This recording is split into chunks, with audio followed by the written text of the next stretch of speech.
പാകിസ്ഥാൻ കസ്റ്റഡിയിലെടുത്ത മത്സ്യത്തൊഴിലാളികളെ സാഹസികമായി മോചിപ്പിച്ച ഇന്ത്യൻ നീക്കം പാകിസ്ഥാനെ ഞെട്ടിച്ചിരിക്കുകയാണ്. പാകിസ്ഥാൻ മാരിടൈം ഏജൻസി പിടികൂടിയ ഇന്ത്യൻ മത്സ്യത്തൊഴിലാളികളെയാണ് ഇന്ത്യൻ കോസ്റ്റ് ഗാർഡ് അതിസാഹസികമായി മോചിപ്പിച്ചത്. കപ്പൽ ഗുജറാത്തിലെ ഓഖ തുറമുഖത്ത് മടങ്ങിയെത്തി. ഞായറാഴ്ച ഉച്ചയോടെയാണ് ഈ ഞെട്ടിക്കുന്ന സംഭവം ഉണ്ടായത്. ഇന്ത്യ പാകിസ്ഥാൻ സമുദ്ര അതിർത്തിയിൽ നോ ഫിഷിംഗ് സോണിൽ വെച്ച് ഇന്ത്യൻ മത്സ്യബന്ധന കപ്പലിന്റെ സന്ദേശം കോസ്റ്റ് ഗാർഡിന് ലഭിക്കുകയായിരുന്നു. മറ്റൊരു കപ്പലിനെ പാകിസ്ഥാൻ കസ്റ്റഡിയിലെടുത്തുവെന്നും അതിലുണ്ടായിരുന്ന 7 മത്സ്യത്തൊഴിലാളികളെ കസ്റ്റഡിയിലെടുത്തുവെന്നുമായിരുന്നു സന്ദേശം.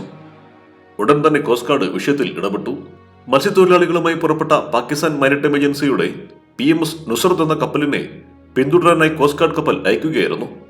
ഏകദേശം 2 മണിക്കൂറിലേറെ നീണ്ടുനിന്ന അതിനാടകീയമായ ചേസിംഗിനൊടുവിൽ ഈ 7 മത്സ്യത്തൊഴിലാളികളെയും കോസ്റ്റ് ഗാർഡ് മോചിപ്പിക്കുകയായിരുന്നു. കോസ്റ്റ് ഗാർഡ് ഇത് സംബന്ധിച്ച് വാർത്താക്കുറിപ്പ് പുറത്തിറക്കിയതോടെയാണ് വിവരം പുറംലോകം അറിഞ്ഞത്. യാതൊരു പ്രകോപനവുമില്ലാതെയാണ് പാകിസ്ഥാൻ മാരിടൈം ഏജൻസി മത്സ്യത്തൊഴിലാളികളെ പിടികൂടിയിരുന്നത്. പാകിസ്ഥാൻ മാരിടൈം സെക്യൂരിറ്റി ഏജൻസി കപ്പലായ PMS നുസ്രത്തിനെയാണ് 2 മണിക്കൂറോളം പിന്തുടർന്ന പാകിസ്ഥാൻ സമുദ്രത്തിന്റെ തൊട്ടതിർത്തിക്ക് വെച്ച് ഇന്ത്യൻ കോസ്റ്റ് ഗാർഡ് തടഞ്ഞത്. ഇന്ത്യൻ മത്സ്യത്തൊഴിലാളികളെ കൊണ്ടുപോകാൻ പാകിസ്ഥാൻ കപ്പലിനെ അനുവദിക്കില്ലെന്ന് കോസ്റ്റ് ഗാർഡ് മുന്നറിയിപ്പ് നൽകി. തുടർന്ന് മത്സ്യത്തൊഴിലാളികളെ പാകിസ്ഥാൻ ഇന്ത്യൻ കോസ്റ്റ് ഗാർഡിന് കൈമാറുകയായിരുന്നു. കാൽ ഭൈരവ് എന്ന മത്സ്യബന്ധന ബോട്ടിൽ നിന്നാണ് പാക് മാരിടൈം ഏജൻസി മത്സ്യത്തൊഴിലാളികളെ കസ്റ്റഡിയിലെടുത്തത്. കോസ്റ്റ് ഗാർഡ് കപ്പലായ ICGS അഗ്രിം 2 മണിക്കൂറിലധികം നീണ്ട അതിസാഹസികമായ നീക്കത്തിലൂടെയാണ് പാകിസ്ഥാൻ കപ്പലിനെ പിന്തുടർന്ന് പിടികൂടിയത്. ഞായറാഴ്ച തന്നെ ഈ 7 പേരെയും കൊണ്ട് കോസ്റ്റ് ഗാർഡ് കപ്പൽ ഗുജറാത്തിലെ തീരത്ത് മടങ്ങിയെത്തി.